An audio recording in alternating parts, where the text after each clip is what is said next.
Okay, so before you go and call me a complete asshole, you should know my wife, Stacy. Stacy has pulled some seriously fucked up pranks in the past. Like last August, after my mom got hit by an 18-wheeler, she secretly signed up for a ventriloquism lesson so that during the funeral she could throw her voice and yell, "Get me out of here, I'm still alive, damn it," while the pallbearers lowered the casket. Or, there was also that time she tricked me into thinking I'd won the lottery. That alone I might have laughed off, except she also convinced me to call my very married asshole boss and tell him the whole department knows he fucked his secretary at the office Christmas party. So I'd been looking for a little payback, and I knew just the way to get it. Just last week, Stacy came down with a ferocious migraine, and 3 days in bed with a damp rag across her head didn't help one bit, so off to the hospital we went. From across the desk in his cramped office, Dr. Mercer said that she needed a brain scan. He also suggested that, in his professional opinion, we should brace ourselves for the worst. Time slowed down and we waited for the diagnosis. Adrift and forlorn, we held each other for hours on end while the seconds tickled down by the clock above the mantelpiece. Sure, my wife kept a brave face, but anytime she returned from her solo walks, her eyes would be all red and puffed out. Well, this morning Dr. Mercer finally called while Stacy was at the store. He used a landline because she hadn't answered on her mobile. "So what's the diagnosis?" I asked, with my stomach folding itself in knots. Again and again, he insisted that he couldn't discuss the case with anyone besides the patient.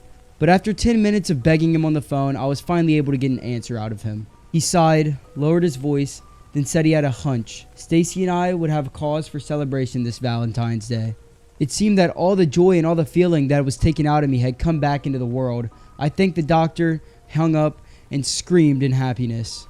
But as I was sitting there in the kitchen, just right by the landline phone, an idea popped into my head. Stacy had always pranked me, and I mean, sure, I never really pranked her back, so this was a perfect time. Soon I heard Little Miss Loves to Prank come through the front door, kick off her shoes, and shuffle along the hall. As she stepped into the room, I looked up without saying a single word. A hand shot up over her mouth. I swallowed a gulp, then, in a thin, weak voice, I said, "Dr. Mercer called." "Is it bad?" she responded. Rather than answer, I simply pretended to sob into my hands. Stacy didn't burst into tears or scream, nor did she collapse on the floor. Instead, she let out a deep sigh and threw her head back. On the wall beside the window stood a dark wooden cabinet. She went over to it, slid open the bottom drawer, and lifted out this huge metal trunk. I stood up. "Everything okay?" The trunk had a combination lock. Once Stacy rolled the numbers into place, the latch opened with a little click. "Do you love me?" she asked over her shoulder. Still in character, I said, "Of course I love you. I'll always love you. And we're gonna get and drink this." She spun around, holding a bottle of whiskey. I craned my neck to peek inside the trunk and glimpsed a pair of handcuffs and a red bow tie before she blocked my view. "I bought it for a special occasion," she said. I stepped forward, arms outstretched. "Listen, no matter what, we're gonna get through this mess together. Just drink it," she snapped. "Please, it's important. If you love me, you'll drink it." Was this a joke? I searched her face for answers, finding none, but hell, who was I to judge? Everyone processes grief in their own individual way. "Sure, honey." I grabbed the bottle from her and took a long swig. My insides already warming. 5 seconds later, the floor rose up to meet me. Darkness swallowed the lounge and everything in it. My next memory is of the words, "I love you," drifting towards me from the end of a long tunnel. There was a pressure inside my skull. I tried moving it, but couldn't. My hands had been cuffed behind my back. My ankles were bound together by the length of a rope. I was propped up on a sofa in a tux. Through the haze, I saw two Stacys orbit one another, both wearing her favorite dress, the red one she had worn to all of our anniversaries. In her right hand, she had a pistol. God, where did that come from? Her voice echoed on and on as she told me she prepared for this day years ago, that she couldn't bear the thought of me carrying on without her and starting a new family. Although I dipped in and out of consciousness, the words, "we have to go together," kept stinging my ears. I thrashed around, unable to speak. The best my drooling mouth could manage was slurred, random syllables. Stacy sat beside me and pressed her right temple against my left. The pistol angled in such a way that one shot would tear through both of our frontal lobes. Oh fuck! Did she plan on killing us? My attempts to beg her to wait came out as a nonsensical gurgle. Squeezing those beautiful green eyes of hers shut, Stacy said, "Goodbye, Frank. I love you so, so much." By now, enough of the brain fog had lifted so I could mutter, It was a prank." She stopped breathing, tensed up. "What?" I took several quick, short breaths. "It's just a prank. Dr. Mercer said you'd be fine, so I set you up as payback for the lottery thing." For almost a minute, neither of us said a word, the room thick with tension. Then, forcing a smile, she said, "Well, duh." She stood. Did you really think I was gonna kill both of us? I knew you were full of crap the second I walked in. You're the worst actor in the world. I just turned the prank around on you, ha ha ha. The way she said this, every word steeped in sincerity, made the statement swing all the way back towards Hollow. She crossed the room and slipped the gun into the trunk before returning with a key to unlock my cuffs. Well, that's a relief about the diagnosis. We should celebrate. How about we order Thai tonight? After she loosened the rope, I got up, rubbing my chafed wrists, my vision blurred, and my throat dry. Sounds great. Perfect, she said with a smile, stood on her tiptoes, lifted my chin with a finger, gave me a quick kiss, and then disappeared into the kitchen. My shirt was a drenched rag against my chest. Had it really been a prank? Surely drugging me was a step too far, even for her. Just then, the phone wailed. It sounded painfully loud inside my aching skull. Dr. Mercer was on the line, and this time, his voice carried a distinct sour note.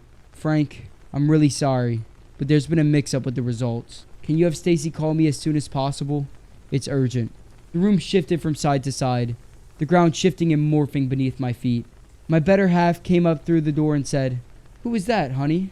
I hung up and swallowed the lump in my throat. Wrong number. A package marked "Return to Sender." My neighbor is one of those annoying wannabe YouTube personalities. Over the years, I've seen him cough out cinnamon, lay flat on the hood of his car as it slowly creeps down the driveway, and douse himself with lukewarm water. All while screaming epic win, epic fail, or fuck, maybe even epic maintenance for the status quo, for all I know. It can get pretty tiring to watch him go about his shenanigans in the pursuit of viral fame, so when he knocked on my door the other day and told me he was going away for a few weeks and asked if I could get his mail, honestly, it was a relief. I can't explain the peace of mind I had knowing I didn't have to brace myself for any of his stupidity for a while. I always feared his stupid shenanigans would somehow wind up bleeding over into my life. Things were pretty normal for the first couple of days. He received a few bills, a bit of spam, and what I could only assume was a birthday card. Then, one evening, I got home to find a cardboard box waiting on his front porch. In big red letters was written, "Return to Sender." I'm no small fry, but I admit I had trouble lifting the box on my own. This thing was really frickin' heavy. Lugging it across the road to my house was even harder, and I quickly realized there was no way I was going to drag it up the stairs through my front door. I decided I'd leave his package in my garage. It wasn't like I kept my car there. The garage door was a piece of shit that refused to open without a good thug or whack. It was less trouble leaving the car in the driveway than it was to fight with the garage door every morning and night. In hindsight, I should have set that package down while I struggled to open the tricky door, but you know how it is whenever you've got a good grip on something. No point in setting it down if you don't have to. As I kicked my front door for the first time, I lost my grip on the package and it fell to the ground. I even heard a slight little crack inside. Shit, I hope I hadn't broken anything important, but I figured I just wouldn't tell my neighbor about it and let him assume the break happened en route. Hands free, I finally managed to get the garage door unstuck, and boy did it screech in protest as it rolled up over me. I dragged the box the rest of the way, setting it in the corner for whenever my neighbor would come back to claim it, and then I forgot all about it, until a few days passed, that is. I'm not sure exactly how long it took for the smell to waft in from the crack under the garage to house door, but it came in slow progression. It was a sticky sweet odor similar to that of a skunk, and for the first few days after I smelled it, I genuinely assumed that's exactly what it was. Roadkill that had left its mark on my house. It was only when I realized the scent was growing more intense instead of fading that I went looking for the source. That's when I opened the garage door, and that's when the odor knocked me back. The culprit wasn't hard to identify. Practically the only thing I had in my garage was that stupid box laying in the corner. I remember thinking it must have been one of those meat of the month subscription boxes. The meat must have gone rancid for being left out of the fridge for so long.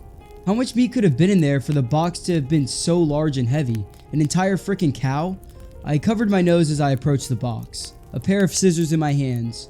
I probably wouldn't have needed them to open it, as it has become less soggy enough at the bottom to poke through with a finger, but I wasn't about to poke my finger through spoiled meat juices.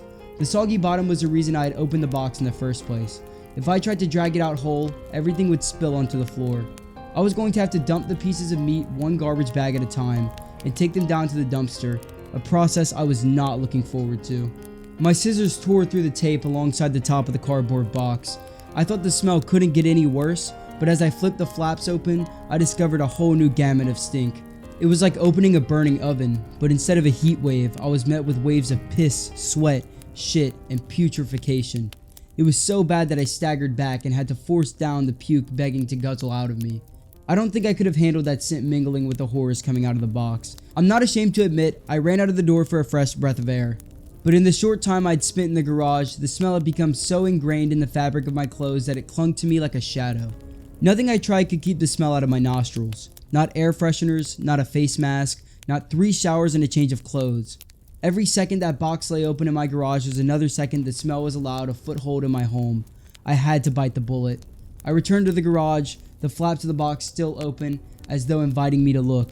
I was prepared, a clothespin pinning my nostrils shut, a garbage bag in one hand, and the strongest cleaner I could find in the other, and finally, some long rubber gloves to keep my skin from having to touch what was inside.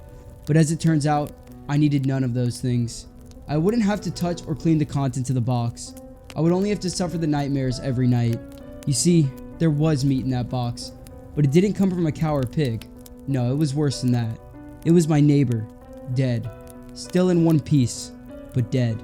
I called the cops, and naturally, they took me in for interrogation. It's kind of hard not to suspect the man with a corpse in his garage after all. Thankfully, they soon realized I wasn't involved. My DNA might have been all over that box. The smell might have left a mask throughout my house, but there was one piece of irrefutable evidence in my neighbor's own hands that proved my innocence. A vlogging camera. They showed me the footage only once. I'm not even sure if they were allowed to, or if they felt so bad for me they figured it couldn't hurt. Either way, I saw it. My neighbor was sitting in a box outside of a shipping facility, laughing as he told the world how he was going to mail himself across state lines. He'd bought pee bottles, food, a pillow, and a few flashlights. His friend, a guy I'd seen at his place several times to help out with his stunts, closed the lid and presumably dropped him off for shipment. Throughout the next couple of hours, or days, I'm honestly not sure, my neighbor had recorded a few short clips of his progress. "I think I'm in a truck now. I can feel it moving. Must be in a warehouse. Pretty warm in here. Still got plenty of food." That kind of stuff. And then, on the last entry, the box toppled over, he broke his neck, and that was it. The camera recorded until either the memory card got too full, or the battery died. There's one thing I didn't tell the police after they showed me the video. One thing I heard in the footage that will haunt me to the day I died. Just after the tumble that broke his neck, I heard the familiar screeching sound of my garage door. I live below a cult leader and I fear I've angered her. I, 28 female, have lived in the same apartment for 4 years. My neighbors in the unit above me are a couple in their 30s who have lived there for about 3 years with no issues between us. During the past 6 months, I've noticed changes in their behaviors. At first it was just a few days per week. I'd hear music with heavy bass accompanied by rhythmic jumping. I assumed they just bought like an exercise bike or something. But sometimes the jumping gets so intense that it shakes my overhead light fixtures. The jumping routine has been escalating to the point that it takes place every single day, normally between 8 AM and 10 AM. I also noticed that they called 1-800-JUNK and got rid of a lot of nice possessions. However, I figured this was none of my business, so I kept my observations to myself. About 3 weeks ago, everything escalated. Multiple times per week, on weekdays and during working hours. It sounds like they're hosting a mini Burning Man event in their apartment. The music is so loud and clear that it sounds as if I'm at a concert while sitting in my living room. There's clearly a lot of people involved because the jumping/stomping shakes multiple light fixtures and cabinets. And a male voiceover giving weird instructions like rebrand yourself, surround yourself, with stomping oftentimes accompanying these phrases. I've taken audio recordings on my phone and one video from the hallway during these events. I still didn't complain to the building, but I wanted evidence in case it became a regular thing. This week I encountered a big problem. The couple above me has a private patio, which is directly above my bedroom. I came home from a 3-day trip out of town yesterday, and my ceiling is legitimately collapsing in one corner. Big chunks of plaster had fallen to the ground, and I even saw a little water. I immediately called my superintendent since I didn't want to be buried alive by ceiling rubble if it gives out. When he came to check it out, he was shocked and pissed. He said that the woman in the couple appears to be working with some people, doing workshops or something. He can see their patio from his apartment window and watch the group do these dancing plus jumping plus rituals out there. He said they all dance and jump to the music and then spread dirt along with something else, quote unquote, he doesn't know what it is, across the patio on a weekly basis. He believes that the dirt plus the unknown substance combo is getting through the wood cracks, absorbing water, and weighing down my ceiling. In order to fix the problem, my super said he would have to go talk to the woman. check out their patio, and ultimately hire a contractor to pull up the wood to scrape out whatever the hell was causing my ceiling to fall. I could hear them talking from my room, and the woman sounded very distraught and offensive. When my super left, he called me and warned me that she might try to come down to my apartment and demand to see the damage, but don't let her in. This was all a little concerning to me. Is she a threat? I mean, the damage is real and I wouldn't mind showing her. She started playing music again relatively loud, kind of like a warning shot, it almost seemed. I mentioned the music and jumping to the super and stated that I have audio recordings. He started begging me to send the evidence to the front office. It sounds like he wanted them evicted as soon as possible. I happily agreed, and I hate to be a rat, but if I have to choose sides, I'll side with the building that dictates my annual rent price. He called me twice more that afternoon to confirm that I shared my evidence, and I said yes. Shortly after everything went down, I left my apartment to run an errand. The woman was outside just standing on the sidewalk and stared at me the whole time as I walked by. I ignored her, and this isn't my fault. Now today, I went to run another quick errand in the neighborhood, and when I returned, the couple was standing again on the sidewalk, both of them this time, followed me into the building, and then waited until I was opening my apartment door to confront me. They were both wearing creepy fake smiles. The woman has horse girl hair down to her waist and stared and interrogated me. They asked, "Is your ceiling really collapsing? When did it start? Do you think it was related to the recent rainfall? Because our patio is just fine." I was a little uncomfortable. Were they waiting for me outside? How did they even know I had left the building? Why were they both standing there? I've literally never seen them enter together in their 3 years of living here, but I've had nothing to hide, so I confirmed the damage is pretty bad. I just don't want it to fall during the winter. Sorry for the inconvenience, but hopefully the work will be done quickly for everyone's sake. They seem satisfied enough, so I said have a good day and shut my door. I'm getting to sense that they're nervous about what the contractors will find when they tear open their patio. What the fuck is up with all the dirt rituals? Who are these people she's quote unquote working with? I don't know what they look like or why they're available to stomp around on weekdays. The repair work has already started on both sides, but the contractors will come in on Wednesday for the grand reveal of what's under the patio that's making my ceiling collapse. In the meantime, I feel like I need to be alert and keep my eyes out for these people, as well as the couple. It's unusual for me to see them in general, especially twice in 2 days, and they seem scared and in denial of the problem. They also literally ambushed me, so hopefully it's all over soon. Update. The contractors came today and reported that there was, in fact, quote-unquote dirt and sludge visible below the neighbor's patio. However, thanks to my help with my internet sleuthing friend, I've gained a lot more insight into the realm that dwells above me. As one Redditor suggested, my neighbor is affiliated with multiple ecstatic dance communities, both international and local. The international group has planned events during which all cells of the organization host dance sessions simultaneously. It also has a YouTube channel that streams psych trance music 24/7. I listened to a portion of it and a female voiceover declared, "You are becoming the great game master." Meanwhile, the local groups seem to be more exclusive and more radical in their mindset. One of the local groups, hosted by my neighbor's good friend, conducts 3-day events that cost upwards of $400 for admission. Participation in all 3 days is mandatory. I get the impression they all sleep in the studio space, and the event description mentions that it begins with a ritual. The last and darkest affiliation that I have confirmed via social media footprints is that my neighbor and a few members of the local communities are also involved with some compassionate death group. There's no way for me to verify this at this time if these affiliations overlap in a meaningful way, so I will simply state the facts that I have evidence to prove. My super asked me about the jumping again when I saw him today. He remains eager to act, and he agreed with me. My new game plan is to wait for another large event to happen, then call him to quote-unquote check on my dishwasher so he can intervene. So for now, the ways in which the puzzle pieces of ecstatic dance, compassionate death, patio, dirt rituals, and ceiling collapse connect will remain a mystery.